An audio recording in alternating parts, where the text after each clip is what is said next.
If you want to know the difference in people's lives, it all comes down to what are the things that are must for you versus shoulds. So let me tell you this. We said to have an extraordinary life, you got to have an extraordinary psychology, right? Extraordinary psychology means you got to live in an extraordinary state. To be in an extraordinary state, you got to condition your nervous system, your body, your physiology and focus to be at their best. Do you agree with this? Yes or no?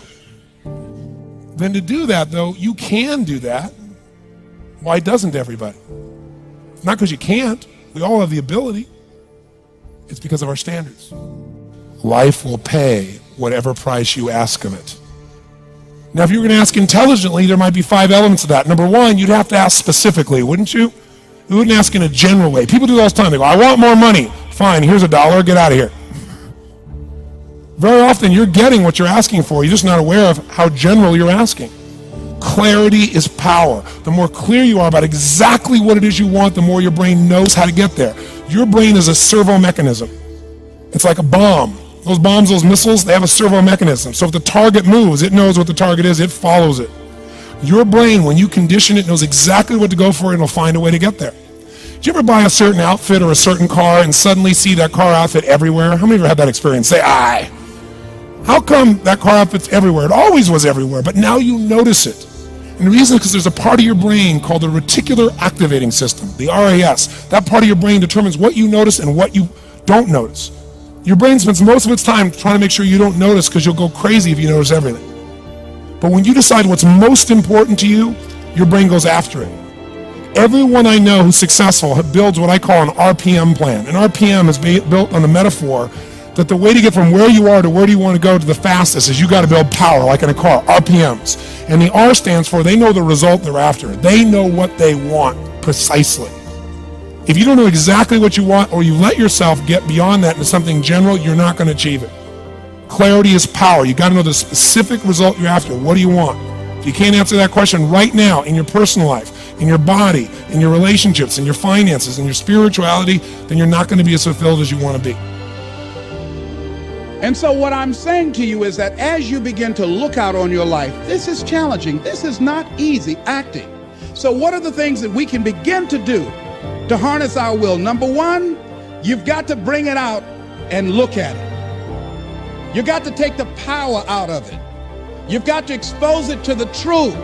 And the truth is that it has no power over you. So write down something you want to act on, but for some reason that you've been holding back, and look at it. The next thing is, ask yourself the question, is it helping you to continue to put it off? If it's an asset for you to continue to procrastinate, then continue to do that. But if it's a liability for you, if it's causing you some mental and some emotional challenges, or perhaps a financial problem, look at that. Examine that for what it is. Next step, ask yourself, what's blocking you? What's preventing you from acting? Why don't you have the courage to handle that? Why won't you face that? What are you running away from? What kind of avoidance behavior are you engaged in? You all know in this room, there's only one way you succeed long term. Anybody can get lucky, do something for a period of time. But real success in any measure whatsoever comes when you do more for others than anybody else. There's no other way to do it. You find a way to add more what? Value. And if we find the way to add more value, we can be superior in the marketplace, but we can also be superior in our own lives. We can enjoy our lives at a different level. We can have a different set of pride that isn't fake. It's not ego. Ego is when you try to make it better than it is, and you know the truth is it's not. But when you really are in a position, when you're in a position where you own what you're about and you know what you're here to deliver, and you deliver it on a significant scale, then you have an opportunity to really experience not only success but fulfillment. And this conference has gotten bigger and bigger, not only in its size, but also in its impact. And so I'm really privileged to be back with you here.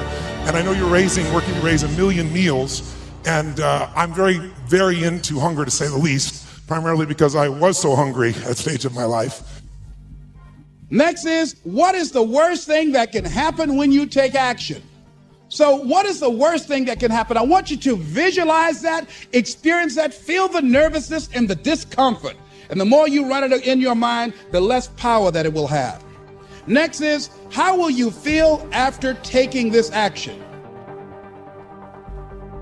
When we look out on our lives, You ask the question, what are you going to do? Look at, as you think about this that you know you need to handle, what are you going to do? And then write down 3 strong reasons on why you know you must take action. And be explicit and descriptive in your reasons, because your reasons have power. Your reasons will drive you. When you have doubt, when your faith becomes weak, your reasons will fortify your faith.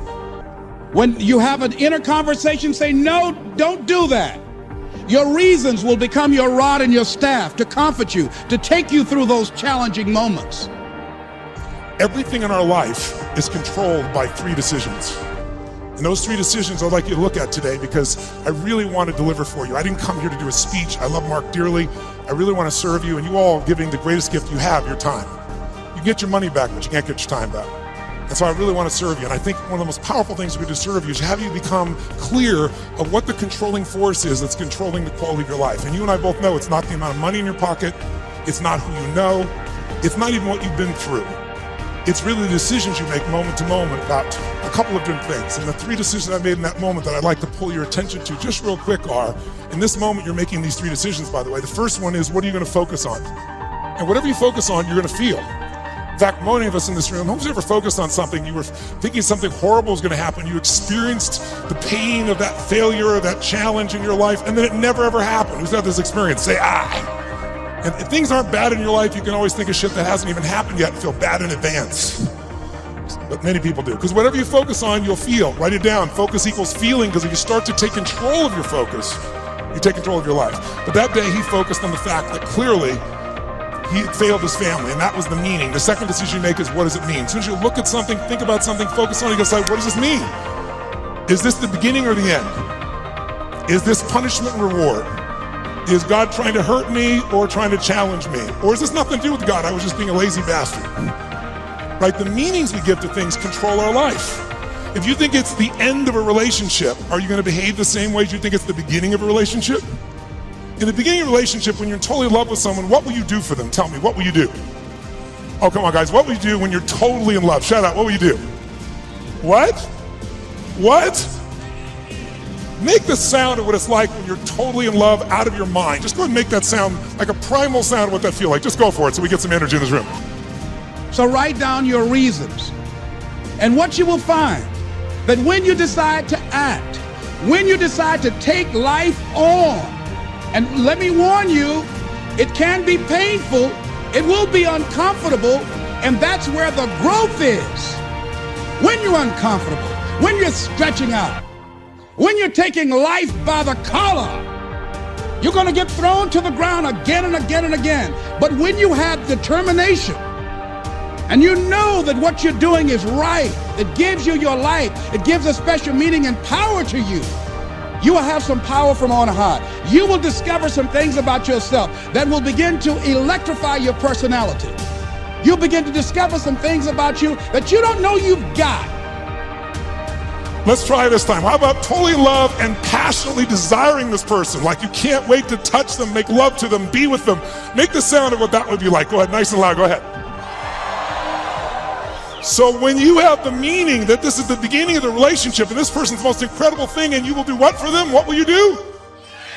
Anything.